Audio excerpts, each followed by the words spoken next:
શું કેન્સર જે છે એ મોટા ભાગે વારસાગત હોય છે? આનો જવાબ આવીશ કે ના, કેન્સર મુખ્યત્વે વારસાગત હોતું નથી.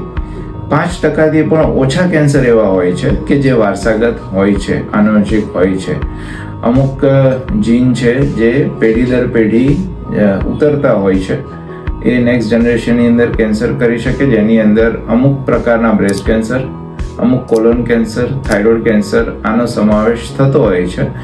પણ બ્રેસ્ટ કેન્સરમાં પણ 5%થી ઓછા કેન્સર હશે કે જે વ્યક્તિને આનુવંશિક હશે. અને મોટાભાગના જે આનુવંશિક કેન્સર હોય છે એ દર્દીને, એટલે કે એ કુટુંબની અંદર ફેમિલીમાં વહેલી ઉંમરે 40 વર્ષથી ઓછી ઉંમરે કેન્સરનો ઉપદ્રવ ત્યાં જોવા મળતો હોય છે. અત્યારે એવી પણ ચર્ચા ફેલાય છે કે કેન્સર માટેની રસી આવી ગઈ છે, પણ હજી એ પ્રેક્ટિકલ વસ્તુ આપણા માટે ઇમ્પ્લિમેન્ટેડ નથી. પણ હા, સર્વાઇકલ કેન્સર માટેની HPV વેક્સિન, એટલે કે હ્યુમન પેપિલોમા વાયરસ સામેની વેક્સિન, જે દરેક ગર્લ ચાઇલ્ડે 9 to 15 યર્સની એજમાં લેવી જોઈએ.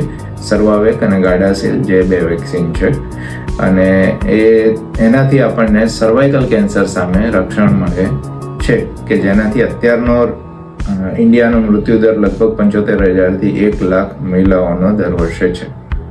ધન્યવાદ સર, આટલી મહત્વની માહિતી શેર કરવા બદલ. આપણા આવા પ્રયત્નોથી સમાજમાં વધુમાં વધુ લોકો સુધી કેન્સરની માહિતી પહોંચશે અને સાચી માહિતી પહોંચશે.